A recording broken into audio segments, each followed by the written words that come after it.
Bonjour et bienvenue sur cette vidéo où nous allons découvrir ensemble les règles du jeu de cartes Les 7 Destinées. Pour ce faire, nous allons visionner une ancienne partie et l'analyser étape par étape. La partie va commencer. Chaque joueur a une carte personnage. Les héros sont contre le divin. Les cartes sont placées comme ceci. Les piles butin, événements et lieux sont côte à côte. Et la carte point de destin est mise à part comme les cartes blessures. Enfin, on voit sur le côté les cartes but du deuxième scénario. Le divin pioche 3 cartes événements.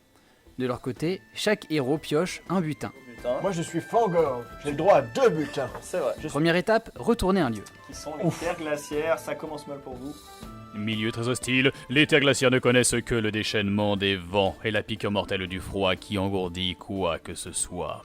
Vous ne pouvez utiliser les bonus de vos personnages. Les effets des lieux agissent tant qu'il n'y a pas de changement de lieu.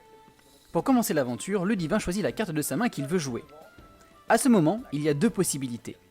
Soit la carte comporte l'icône équipe, plusieurs personnages verts, il révèle directement la carte. Soit il comporte l'icône seul, un personnage orange, et à ce moment, le divin demande Qui prend cette carte?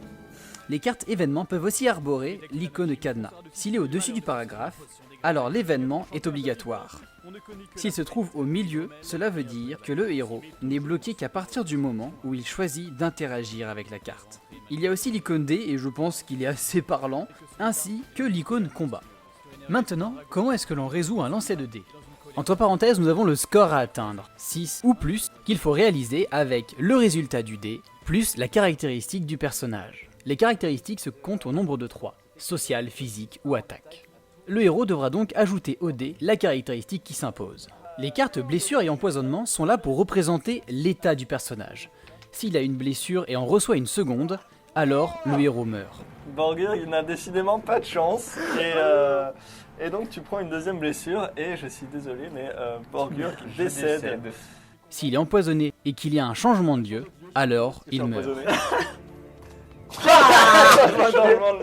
Je me suis sacrifié pour vous donner la victoire, mes amis. Voilà, j'espère que cette vidéo vous aura été utile ou alors qu'elle vous aura permis de découvrir le système de règles du jeu de cartes Les 7 Destinées. Je vous dis à la prochaine, restez ludiques, portez-vous bien, au revoir.